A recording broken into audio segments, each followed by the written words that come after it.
आगे बढ़ते देहरादून से इस वक्त की महत्वपूर्ण अपडेट आपको बता रहे हैं, जहां पे ऑडिट रिपोर्ट ने पोल खोल दी है। पूरी सिस्टम की पोल खुल गई है। दरअसल सीवर लाइन का काम नहीं होने पर सवाल उठे। रिपोर्ट ने सिस्टम की पूरी कार्य संस्कृति बता दी, किस तरह से काम हो रहा है। सीवेज ट्रीटमेंट प्लांट को घरों से जोड़ा नहीं गया। नमामि गंगे की ऑडिट रिपोर्ट में गंगा के तटवर्ती शहरों में इन योजनाओं की रफ्तार बेहद धीमी है, जिसका मतलब ये है कि गंगा में अभी भी सीधा अनट्रीटेड पानी, गटर का पानी जो है बहा दिया जा रहा है और जाहिर तौर पर इसका सीधा प्रभाव नदी के पानी पर और उनके जलीय जीवों पर पड़ रहा है। विस्तार से समझेंगे।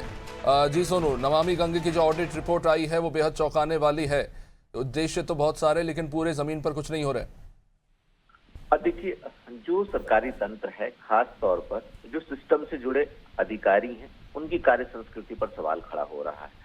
सवाल इस बात को लेकर के खड़ा हो रहा है कि नमामि गंगे और स्वच्छ गंगा के अभियान के लिए केंद्र सरकार और राज्य सरकार भारी भरकम बजटीय प्रावधान करती है और टॉप लेवल से ये दिशा निर्देश भी दिए जाते हैं कि गंभीरता से तय समय सीमा में जो है इस बजट का सदुपयोग किया जा सके। लेकिन वास्तविक तस्वीर कुछ और ही बता रही है और ऐसा हम नहीं कह रहे, बल्कि जो ऑडिट रिपोर्ट है वो इस बात को बयान कर रही है। रिपोर्ट में साफ तौर पर जो सीवरेज ट्रीटमेंट प्लांट जो बनाया गया है, इसको कुछ जो गंगा में कनेक्ट होने वाले जो नाले हैं उनको तो जोड़ दिया गया, लेकिन अभी भी कई ऐसे क्षेत्र हैं जिन क्षेत्रों के में रहने वाले जो लोग हैं, उन घरों के जो एसटीपी बनाए गए हैं उसमें इसको कनेक्ट नहीं किया गया।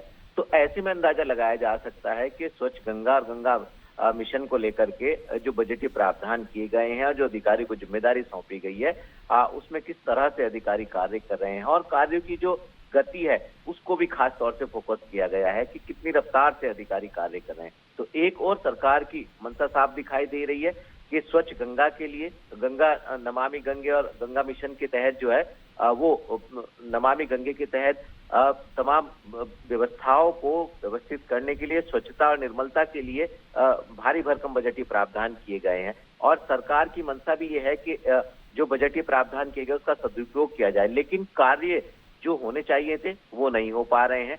जिस औसत में जो अधिकारियों को तय समय सीमा में कार्य करने चाहिए थे, जिस लिहाज से करने चाहिए थे, वो नहीं हो पा रहे हैं और ऐसे में सवाल खड़े हो रहे हैं। अब देखना होगा कि आने वाले समय में इस गंभीर विषय में अधिकारियों की कार्य संस्कृति में कितना बदलाव आने वाला है। अभिषेक, बहुत बहुत शुक्रिया सोनू विस्तार जानकारी के लिए। तो देखिए, सीवर लाइन का काम हुआ नहीं है।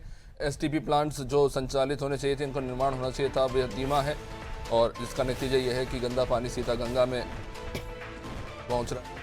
कार की रफ्तार जो है योजनाओं को लेकर वो भी बेहद धीमी है, जो कहीं ना कहीं गंभीर सवाल खड़ा कर रहा है। रिपोर्ट में सिस्टम की पूरी जो काम करने का तरीका है वो निकाल कर सामने ला दिया है और जो योजनाएं जिनको ज़मीन पर उतारने की जिम्मेदारी जिन लोगों पर है वो गंभीरता से कार्य नहीं कर रहे हैं।